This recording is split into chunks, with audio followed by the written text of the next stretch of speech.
অনেকে আছেন ফুল বাগান করতে পারেন না বাড়িতে, বাসায়, ছাদে বা বারান্দায়, বাড়ির আঙ্গিনায়। কিভাবে আপনি প্লাস্টিকের বোতল দিয়ে এভাবে ফুল ফুলের টব বানাতে পারেন দেখুন। প্রসেসিংটা দেখুন, ভিডিওটি মনোযোগ দিয়ে দেখলে আপনি আপনার বাড়ি, আপনার ঘরকে, আপনার রুম, আপনার বাড়ির আঙ্গিনা অসাধারণভাবে ফুলের টব বসাইতে পারবেন। দেখুন প্রসেসিং যেগুলা দেখুন, প্রসেসিং দেখে শিখুন। ভিডিওটি ভালো লাগলে শেয়ার করবেন। চাইনাদের বুদ্ধি আসলে, চাইনাদের অনেক বুদ্ধি। দেখুন বোতল কেটে দুইটা ফুলের টব বসাইছে।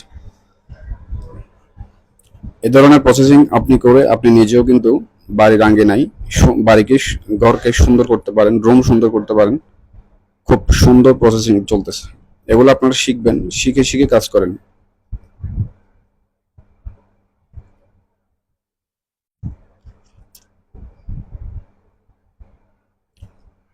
দেখুন রসুনের চাষ কিভাবে করবেন বোতলের মধ্যে। প্রথমে একটি বোতল নেবেন, বোতলটাকে এভাবে ছোট ছোট করে কেটে নেবেন। কেটে নেওয়ার পরে বোতলে পানি দেবেন। পানি দেওয়ার পরে একটা একটি করে রসুন,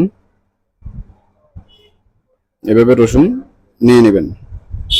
নিয়ে নেওয়ার পরে এভাবে রসুনগুলোকে বসিয়ে দিবেন, পানি পুড়িয়ে দিবেন। দেখুন, দেখুন কয়েকদিন পরে কিন্তু রসুন থেকে চারা ফুটতেছে। এভাবে কিন্তু রসুনের চাষ করতে পারেন খুব সহজে।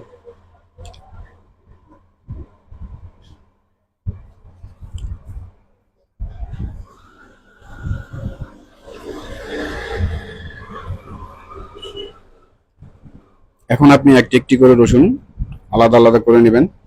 নেওয়ার পরে এখন আপনি মাটিতে এগুলা চাষ করবেন, মাটিতে পুঁতে দিবেন।